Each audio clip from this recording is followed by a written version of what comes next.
پیٹ کے بل سونا گناہ ہے، اللہ کی نافرمانی ہے۔ سنن نبی داؤد میں حدیث ہے، ایک صحابی تھے اصحاب صوفہ میں سے، سیدنا قیس غفاری، وہ کہتے ہیں کہ میں مسجد نبوی میں لیٹا ہوا تھا، پیٹ کے بل میرے سینے میں تکلیف تھی، تو اس کی وجہ سے میں پیٹ کے بل لیٹا ہوا تھا، تو ایک شخص آیا اور اس نے میرے پاؤں پہ آ کے اپنے پاؤں سے ہلکی سی ٹھوکر ماری متوجہ کرنے کے لیے، اور کہا کہ پیٹ کے بل مت لیٹو، یہ اللہ کی نافرمانی ہے۔ تو وہ کہتے ہیں میں نے جب مڑ کے دیکھا تو وہ اللہ کے نبی علیہ السلام تھے۔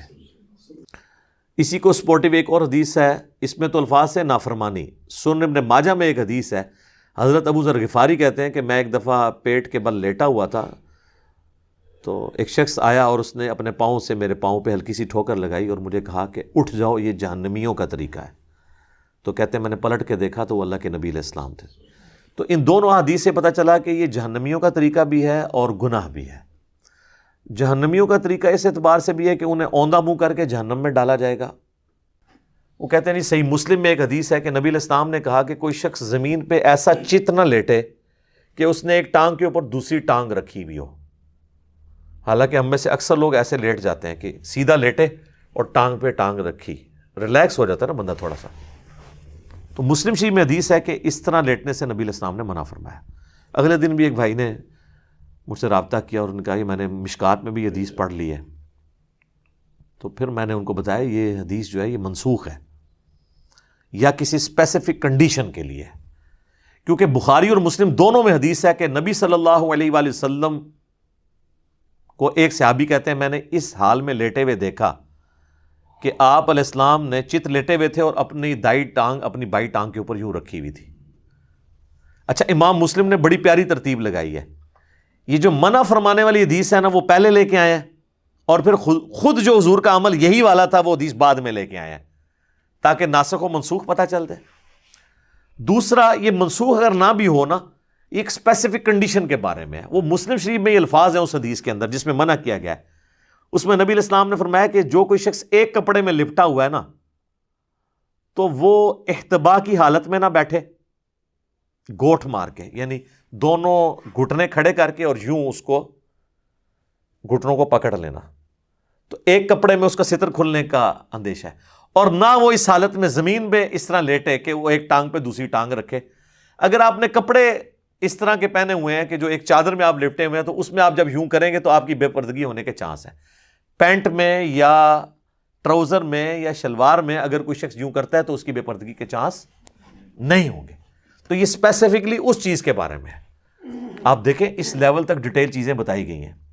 سنن نبی داؤد میں حدیث ہے، نبی علیہ السلام نے فرمایا اگر تم میں سے کوئی کسی سایہ دار چیز کے نیچے بیٹھا ہے نا اور تھوڑی دیر بعد وہاں پہ دھوپ آ گئی ہے تو وہاں سے اٹھ جاؤ، آدھی دھوپ اور آدھے چھاؤں میں مت بیٹھو۔ سائنٹیفکلی بھی یہ چیز ظاہر ہے، وہ ایک تھرمل ڈفرنس تو ٹیمپریچر کا کریٹ ہو جائے گا نا، یا مکمل دھوپ میں آگے بیٹھو یا مکمل چھاؤں میں بیٹھو، درمیان میں نہ بیٹھو۔ اسی طریقے سے ابو داؤد میں حدیث ہے کہ کوئی شخص کسی ایسی چھت کے اوپر نہ سوئے جس کے گرد پردے نہ لگے ہوئے ہوں۔ رات کو کوئی بندہ نیند میں اٹھے تو گر سکتا ہے۔ بعض لوگوں کو سوتے ہوئے چلنے کی بھی عادت ہوتی ہے، سوتے ہوئے چلنے کی عادت نہ بھی ہو، بعض اوقات ہمارے ساتھ عام حالت میں بھی ہوتا ہے کہ ہم جب صبح اٹھتے ہیں کئی بار پوری یعنی وہ بوٹ نہیں ہوا ہوتا دماغ، آپ کو اپنے گھر میں بھی نہیں پتہ چل رہا میں کون سے کمرے میں آج سویا ہوا ہوں، تو کسی اور طرف چلا جاتا ہے۔ اور کئی لوگ سیڑھیوں سے اپنی گر گئے ہیں، گئے باتھ روم تھے لیکن وہ دوسرے راستے پہ سیڑھیوں سے نیچے جا کے گر گئے ہیں، نہیں پتہ چلا ان کو، ہو جاتا ہے ایسے۔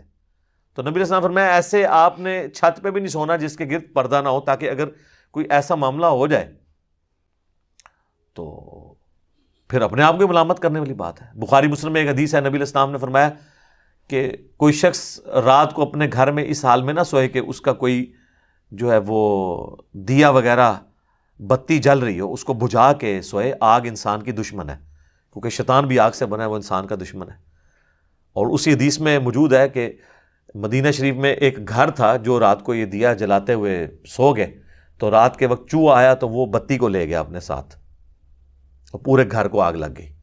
صحیح بخاری میں موجود ہے کہ حضرت عبداللہ ابن عمر کہتے ہیں کہ میں نے خانہ کعبہ شریف کے سین میں حضور علیہ السلام کو کئی دفعہ اس طریقے سے بیٹھے ہوئے دیکھا ہے۔ یہ سنت ہے بیٹھنا، لیکن خطبے جمعہ میں نہیں بیٹھ سکتے. وہ ابو داؤد میں حدیث ہے کہ کوئی شخص خطبے جمعے کی تقریر کے دوران احتبا کی حالت میں نہ بیٹھے، کیونکہ یہ ریلیکس کرنے والی پوزیشن ہے، آپ کو نیند آ جائے گی. تو آپ نے اٹینٹو ہو کے بیٹھنا ہے، یا دوزانوں بیٹھیں یا آلتی پالتی جسے ہم چوکڑی کہتے ہیں مار کے بیٹھنا، آلتی پالتی بیٹھنا، چار زانوں بھی اسے کہتے ہیں. وہ بھی حدیث ہے ابو داؤد کے اندر، ترمذی کے اندر، کہ نبی علیہ السلام فجر کے بعد مسجد میں ہی آلتی پالتی یعنی چار زانوں بیٹھتے تھے یہاں تک کہ سورج خوب بلند ہوتا، پھر آپ گھر واپس آتے. تو اس اعتبار سے بھی بیٹھنا سنت ہے. یہ تمام طریقے سنت ہے. بہرحال اس بات کی طرف واپس آئیں کہ پیٹ کے بل لیٹنا یہ گناہ بھی ہے، حرام بھی ہے، اور جہنمیوں کا طریقہ بھی ہے. یہ بات آپ نے جو سنی تھی وہ بالکل ٹھیک ہے، لہٰذا اس معاملے میں احتیاط کرنے کی ضرورت ہے. ٹھیک ہو گیا جی؟